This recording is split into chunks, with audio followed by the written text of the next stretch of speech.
Hello student, প্রত্যেকে নিশ্চয়ই ভালো আছো। আমার ম্যাথ কোয়ারি চ্যানেলের পক্ষ থেকে প্রত্যেককে অভিনন্দন।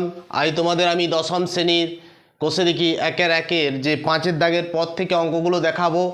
আমি 4-এর দাগের অঙ্কগুলো পূর্বের ভিডিওতে দেখিয়েছি, তোমরা দেখে নিও। আজ 5-এর দাগের অঙ্কগুলো দেখো। প্রথমেই পড়ো যে নিচের বিবৃতিগুলো থেকে একচল বিশিষ্ট দ্বিঘাত সমীকরণ নির্ণয় করো। সমীকরণ নির্ণয় করতে বলেছে, সমাধান করতে বলেনি। তা আমরা দেখাচ্ছি একচল বিশিষ্ট বিষয়টা সম্পূর্ণরূপে এর আগের ভিডিওতে তোমরা দেখেছো, সম্পূর্ণরূপে বোঝানো হয়েছে। আচ্ছা দেখো এখানে যে 42কে এমন দুটি সংখ্যায় বিভক্ত করো, হ্যাঁ, যাতে এক অংশ অপর অংশের বর্গের সমান। 42কে এমন দুটি অংশে বিভক্ত করো। কাকে ভাগ করতে বলছে না 42কে। তাহলে একটি অংশ ধরে নিচ্ছি, মনে করি একটি অংশ হচ্ছে এক্স, একটি অংশ সমান এক্স। তাহলে অপর অংশ কত হবে? টোটাল ধরো 42 ছিল। এই 42-এর ভিতরে আমি ধরো একটা অংশ যদি আমি এক্স নিই, তাহলে বাকি অংশটা কী হবে? এক্স মাইনাস এই 42 মাইনাস এক্স, তাই না? তাহলে অপর অংশটি হবে কত? অপর অংশটি সমান 42 মাইনাস এক্স। বোঝা গেল?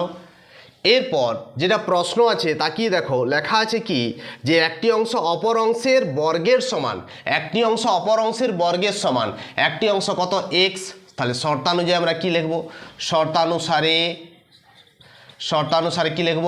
এক্স সমান অপর অংশের বর্গের সমান। অপর অংশ কত? 42 মাইনাস এক্স, তার বর্গের সমান। তাহলে আমার এটা শর্তানুযায়ী হয়ে গেল। আবার একচল বিশিষ্ট দ্বিঘাত সমীকরণ গঠন করতে হবে, সমাধান করব আমরা, ঠিক আছে? তাহলে এটা হচ্ছে দেখো এক্স সমান, এটা বর্গ করো, 42-এ গুণ করলে কত হয়? এরকম করে গুণ করে নিও প্রত্যেকেই। 4 4 দুগুণে 8, 4 দুগুণে 8, 4 4 16, 4 8 8 16, 1764। এটা হচ্ছে 1764 মাইনাস 2ab, 42 দুগুণে 84 এক্স প্লাস এক্স স্কোয়ার। ঠিক আছে, পক্ষান্তর করো, পক্ষান্তর করে এদিকে নিয়ে এসো। মাইনাস এক্স স্কোয়ার, দেখো মাইনাস এক্স স্কোয়ার মাইনাসে প্লাস 84 এক্স, হ্যাঁ প্লাস 84 এক্স। আচ্ছা প্লাস আমার এক্স আছে, এই এক্সটা লিখলাম, আর মাইনাস 1764 সমান 0। আচ্ছা এখানে minus x square plus 85 x, দেখো এটা 85 এক্স মাইনাস 1764 সমান 0। আচ্ছা এখানে মাইনাসটা একটু কমন নিয়ে সমীকরণে প্রথমেই মাইনাসটা আমরা করছি না। দেখো মাইনাসে প্লাস 64 সমান 0। মাইনাসটাকে আমি ওধারে মাইনাসে গুণ করে দিচ্ছি, দেখো 0-র সাথে গুণ করে দিচ্ছি। মাইনাসে প্লাস 1764 সমান 0। লক্ষ্য রাখো অঙ্কটা, দেখো এইটা হচ্ছে একচল বিশিষ্ট দ্বিঘাত সমীকরণের প্রকাশ হয়ে গেল। দেখো x square minus 85 x plus 1764 সমান 0। শর্তটা হচ্ছে এটা। তাহলে একটি অংশ যদি এক্স হয়, অপর অংশটা 42 মাইনাস এক্স। বলা হয়েছে যে একটি অংশ অপর অংশের বর্গের সমান। তাহলে বর্গ, এই যে বর্গ মানে হোল স্কোয়ার দিয়ে সূত্রে ভেঙেছি, ভাঙার পর সরল করার পর আমি এটা পেলাম। এটা হচ্ছে সমীকরণ। আচ্ছা 2-এরটা দেখো কি বলেছে যে দুটি ক্রমিক ধনাত্মক অযুগ্ম সংখ্যার গুণফল 140। ক্রমিক কথার মানে কি? পরপর। ক্রমিক কথার মানে কি? পরপর। আমরা ধরো ক্রমিকের একটা উদাহরণস্বরূপ, 2-এর পরে কত? 3, এটা একটা ক্রমিক।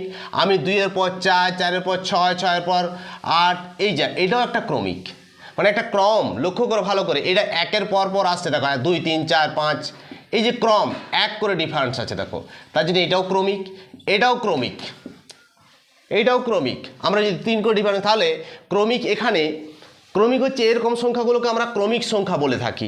কিন্তু তোমার এখানে প্রশ্নটার দিকে তাকিয়ে দেখো, বলা আছে দেখো প্রশ্নে যে দুটি ক্রমিক ধনাত্মক অযুগ্ম, অযুগ্ম হচ্ছে বিজোড় যেটা বলা হয়, সেগুলোকে বলা হয় অযুগ্ম সংখ্যা। যুগ্ম মানে হচ্ছে যা 2 দ্বারা বিভাজ্য, তাই হলো যুগ্ম। তাহলে মনে করি প্রথম সংখ্যাটি কত ধরবো? এক্স। ঠিক আছে, আমি একটা জিনিস উদাহরণস্বরূপ বলি। প্রথম ধরো অযুগ্ম সংখ্যাটা 3, 3-এর পরে কত আসে? 5, 5-এর পরে কত আসে? 7। দেখো কত যোগ করলে পাচ্ছি এগুলো, লক্ষ্য করো, দেখো +2 করে। ভালো করে উদাহরণটার দিকে তাকিয়ে দেখো, 3-এর সঙ্গে 2 যোগ করলে 5 পাচ্ছি, বা 5-এর সঙ্গে 2 যোগ করলে 7 পাচ্ছি। তাহলে অযুগ্ম সংখ্যাগুলো কত যোগ করলে পাবো আমি? 2 যোগ করলে। তাহলে অপর সঙ্গে দ্বিতীয় সংখ্যাটি তাহলে কত হবে বলো? তোমরা এখান থেকে দেখে বলো। দ্বিতীয় সংখ্যাটি সমান কত হবে বলো? x + 2, তাই না? এই 2 করে যোগ করে বাড়ি বাড়ি প্রথম সংখ্যার সঙ্গে যদি 2 যোগ করি, যে সংখ্যাটা ধরছি তার সঙ্গে 2 যোগ করলে আমি পরের অযুগ্ম সংখ্যাটা হবে। ধরো একটা অযুগ্ম সংখ্যা আমি উদাহরণস্বরূপ নিলাম, ধরো 11, ঠিক আছে? এর সঙ্গে 2 যোগ করো, দেখো 13 আসছে না অযুগ্ম সংখ্যা। সবসময় যে সংখ্যাটা নিবে তার সঙ্গে 2 যদি যোগ করি, পরের অযুগ্ম সংখ্যাটা আমরা পেয়ে যাব, ক্রমিক পরপর পেয়ে যাব, ঠিক আছে?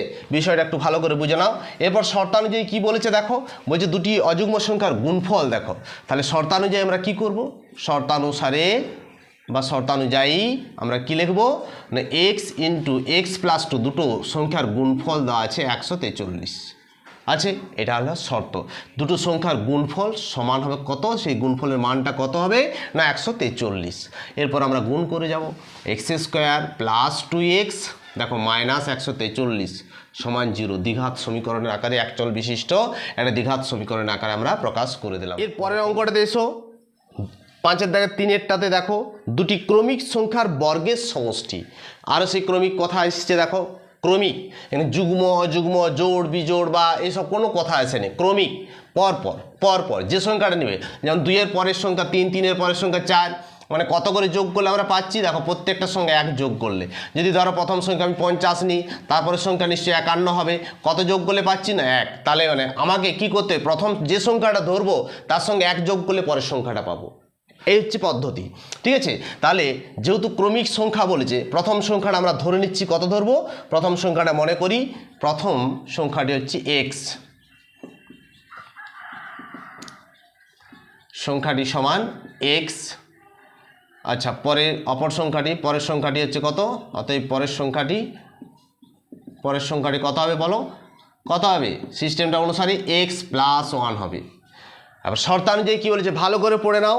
শর্তানুযায়ী বলেছে দেখো, দুটি ক্রমিক সংখ্যার বর্গের সমষ্টি, বর্গ। শর্তানুযায়ী আমরা তাহলে কি লিখব না, শর্তানুসারে আমরা কি লিখব না, দুটি বর্গের সমষ্টি। এটার বর্গ করলাম প্রথম সংখ্যার, পরের সংখ্যারও বর্গ করব, এই দুটো বর্গ তাদের সমষ্টি কথার মানে হচ্ছে যোগ, এদের সমান হচ্ছে 300 কত আছে দেখো 13, তাই তো 313 লিখলাম 313। এবার এটা সরল করে নাও, তাহলে x² প্লাস, এটা সূত্রে ভাঙো, কি সূত্রে আছে a + b তার whole square, a² + 2ab + b² হলো সমান, একটু -313 একবারে নিয়ে চলে এসো সমান 0, ঠিক আছে? এবার সরল করো, x² একটা মোট দুটো x², তাই না, প্লাস 2x - 312, ঠিক আছে? 313 ছিল, একবার 312 সমান 0, ঠিক আছে? এইখানে দেখো প্রত্যেকটাতে 2 আছে, 2-এর গুণিতক আছে না নাই? 2 দিয়ে প্রত্যেকটাকে ভাগ করা যাবে। যদি এরকম করে ছোট করতেও শিখে যাও, এখানে 2 কমন নাও, 2 × 1 = 2, 5 × 2 = 10, 6 × 2 = 12 সমান 0। এই 2টাকে আমি 0 বাই করব, 0/2। 0কে কোনো সংখ্যা দিয়ে ভাগ করলে কত হয়? 0 হয়। একবার আমি লিখছি 156 সমান 0। এটা হচ্ছে একচল বিশিষ্ট সমীকরণ আকারে আমি প্রকাশ করে দিলাম। এটা শর্তটা বোঝা গেছে বিষয়টা। এরপর তোমরা 6-এর দাগের 1-এর অঙ্কটাতে এসো, দেখো প্রথমে কি বলেছে ভালো করে পড়ে নাও। একটি আয়তক্ষেত্রের কর্ণের দৈর্ঘ্য 15 মিটার এবং তার দৈর্ঘ্য প্রস্থ অপেক্ষা 3 মিটার বেশি। প্রস্থ অপেক্ষা 3 মিটার বেশি, এটা আয়তক্ষেত্রের প্রস্থ অপেক্ষা 3 মিটার বেশি দৈর্ঘ্যটার মানটা। তাহলে আমরা ধরে নেব, মনে করি আয়তক্ষেত্রের প্রস্থটা ধরে নেব। আয়তক্ষেত্রের প্রস্থ সমান কত ধরবো? x metre. কি বলে যে দৈর্ঘ্য প্রস্থ অপেক্ষা 3 মিটার বেশি, অতএব তাহলে দৈর্ঘ্যটা কত হবে বলো? 3 মিটার বেশি মানে কি? বেশি কথার মানে হচ্ছে যোগ, x ছিল তার সঙ্গে 3 মিটার বেশি, x + 3 এত মিটার। এরপর যে শর্তানুযায়ী করতে যাব, আমার দেওয়া আছে কি? কর্ণ দেওয়া আছে। ভালো করে লক্ষ্য করে দেখো, কর্ণ দেওয়া আছে। তাহলে দৈর্ঘ্য প্রস্থে আয়তক্ষেত্রের কর্ণের যে সূত্রটা, সেই সূত্রটা আমরা অ্যাপ্লাই করব। তাহলে শর্তানুযায়ী আমি এখানে দেখো একেবারে করছি, শর্তানুসারে কি রুট দৈর্ঘ্য স্কোয়ার প্লাস প্রস্থ স্কোয়ার। দৈর্ঘ্য কোনটা আমার? এটা এক্স প্লাস 3 তার হোল স্কোয়ার দৈর্ঘ্য এটা, আর প্রস্থ কত এক্স তার হোল স্কোয়ার সমান কর্ণের দৈর্ঘ্য। এটা হচ্ছে কর্ণের সূত্র সমানই কর্ণ। যা দেওয়া থাকবে, যদি পরিসীমা দেওয়া থাকতো তাহলে আমরা পরিসীমা বার করতাম, যদি ক্ষেত্রফল দেওয়া থাকতো তাহলে আমরা ক্ষেত্রফল দৈর্ঘ্য প্রস্থ অনুসারে ক্ষেত্রফল বার করতাম। মানে যেহেতু আমার দেওয়া আছে কি কর্ণ, তাই আমি এখানে কর্ণের সূত্রটা অ্যাপ্লাই করলাম। বোঝা গেছে বিষয়টা? যেটা দেওয়া থাকবে সেই সূত্রটা অ্যাপ্লাই করবে। এরপর দেখো এটা সরল করব। রুট দেখো এক্স স্কোয়ার প্লাস 6x মানে a প্লাস বি তার হোল স্কোয়ার সূত্রে আছে। দেখো A square plus 2ab plus B square plus X square সমান 15 আমি লিখলাম। বা এখানে দেখো সরল আমি একটা করে নিচ্ছি, এক্স স্কোয়ার ভিতরে 2x স্কোয়ার, একটা দুটো 2x square plus 6x plus 9 সমান 15। এরপর আমি কি করব, এই রুটটাকে তুলব। রুটটা তুলতে গেলে কি করতে হয়, উভয় পক্ষের বর্গ করতে হয়। উভয় পক্ষের বর্গ করলে কীরকম হবে গেট আপটা দেখো, 2x square plus 6x plus 9 এরকম ব্র্যাকেট দিলাম, তার হোল স্কোয়ার সমান 15, তার এধারও হোল স্কোয়ার। দেখো উভয় পক্ষের বর্গ করলাম, এই রাশিটারও বর্গ এর রাশি, তাহলে এখানে আমি থার্ড ব্র্যাকেটে লিখব কি, উভয় পক্ষের বর্গ করে পাই, উভয় পক্ষের বর্গ করে পাই। ঠিক আছে, আমরা এটা করে নিলাম। করে নেওয়ার পর সরল করব। দেখো আমি একটু উপরটায় মুছছি। দেখো অঙ্কগুলো এমনি কিচ্ছু না, খুব সহজ, একটু বেশি করে প্র্যাকটিস করবে। প্রথম তোমরা করছো, টেনের জায়গায় একটা চাপ থাকবে, প্রথম পরীক্ষা দেবে, তাই অতএব এই অঙ্কগুলো সবসময় তোমরা বারে বারে কষবে। একটা অঙ্ক 2বার 3বার করে কষবে, ধাতস্থ হয়ে যাবে, বুঝে যাবে। ক্লিয়ারলি বুঝে গেলে একবার কোনো মতে কোনো অঙ্কে আটক হবে না। তাহলে বর্গ করা মানে কি, রুটটা উঠে যাবে। দেখো 2x square plus 6x plus 9 সমান 15 কত হয়, 225, 15 বর্গ। ঠিক আছে, এরপর আমি পক্ষান্তর করব। দেখো 6x প্লাস 9 এটাকে নিয়ে এসো, মাইনাস 225 হবে, প্লাস 225টা পক্ষান্তর করে নিয়ে এলে কী হবে না মাইনাস। তাহলে 2x square plus 6x minus, দেখো এটা বিয়োগ করলে 216 সমান 0। আমি তোমাদের একটু আগে একটা কথা বলছিলাম যে সবসময় যে কোনো রাশিকে, এই যে ধরো সমীকরণগুলোকে যদি কমন যায়, ছোট করা যায়, ছোট করে নেবে। এখানে দেখো যেমন প্রত্যেকটাকে কত দিয়ে ভাগ করা যাবে, 2 দিয়ে ভাগ করা যাবে। তাহলে 2 কমন নিয়ে নাও, 3x মাইনাস 2 2 0 8 2 16 108 সমান 0। ঠিক আছে, বা দেখো এই 2টাকে পক্ষান্তর করে ওদিকে নিয়ে চলে যাব। তাহলে পড়ে হচ্ছে আমার কোনটা, প্লাস 3x মাইনাস 108 সমান 0/2, আমি একবারে করছি 0। এটাই দেখো একচল বিশিষ্ট দ্বিঘাত সমীকরণ আকারে প্রকাশ করা হয়ে গেল। ঠিক আছে, এরপর 6 দাগের 2 অঙ্কে এসো। অঙ্কটা পড়ো। 80 টাকায় দেখো কয়েক কিগ্রা চিনি ক্রয় করলেন, ওই টাকায় বলছে যদি 4 কিগ্রা চিনি বেশি পেতেন তবে প্রতি কিগ্রা চিনির দাম 1 টাকা কম হতো। মানে লিঙ্কটা যে কোনোভাবে তুমি কিগ্রা ধরো, যদি আমি ধরে নিই, মনে করি প্রতি কিগ্রা চিনির মূল্য, প্রতি কিগ্রা চিনির মূল্য x টাকা, ধরো চিনির মূল্য x টাকা, এটা বোঝা গেল। তাহলে অতএব 80 টাকায় ক কিগ্রা চিনি পাবো, 80 টাকায় পাওয়া যাবে, 80 টাকায় চিনির পরিমাণ কত হবে, চিনির পরিমাণ কত হবে, মোট টাকার পরিমাণকে কিগ্রা দিয়ে ভাগ 80/x কিগ্রা, এত কিগ্রা চিনি পাচ্ছি আমরা, তাই না, এত কিগ্রা চিনি পেলাম, বোঝা গেল। এরপর বলেছে যে প্রতি কিগ্রা চিনির দাম 1 টাকা কম হলে, দেখো প্রতি কিগ্রা চিনির মূল্য 1 টাকা কম হলে এখন প্রতি কিগ্রা চিনির মূল্য কত হবে বলো, এখন প্রতি কিগ্রা চিনির মূল্য, তুমি একটু তাকিয়ে দেখো আমি কত ধরেছিলাম x, এখন প্রতি কিগ্রা চিনির মূল্য 1 টাকা কম মানে x মাইনাস 1 হবে, এত টাকা। তাহলে অতএব ওই টাকা মানে কত টাকা, 80 টাকা। তাহলে 80 টাকায় চিনির পরিমাণ কত হবে বলো, 80 টাকায় চিনির পরিমাণ পরিমাণ সমান 80/x-1 কিগ্রা। আচ্ছা, একটা বিষয় তোমাকে বলি, যখনই দাম কমছে মানে সেই চিনিটা আমি বেশি পাচ্ছি এইটাতে, তাই না? তাহলে যখনই বেশি পাচ্ছি এই চিনি আর এই আগের পরিমাণের চিনি, এই দুটার ডিফারেন্স সমানিত 4 কিগ্রা বেশি পাচ্ছি বলছে। 4 কিগ্রা বেশি চিনি পেলে চিনির মূল্য তখন প্রতি কিগ্রা চিনির মূল্য 1 টাকা কম হতো, এই কথাটা লেখা আছে। তাহলে দ্বিতীয় কথা, যখন মূল্যটা কমছে তখন নিশ্চয়ই চিনিটা আমি বেশি পাচ্ছি। তাহলে শর্তানুযায়ী আমি কী করব, দুটার ডিফারেন্স সমানই আমার কত হবে, শর্তানুসারে 80/x-1 মাইনাস 80/x, এইটা সমান কত হবে, 4 হবে। বোঝা গেছে বিষয়টা?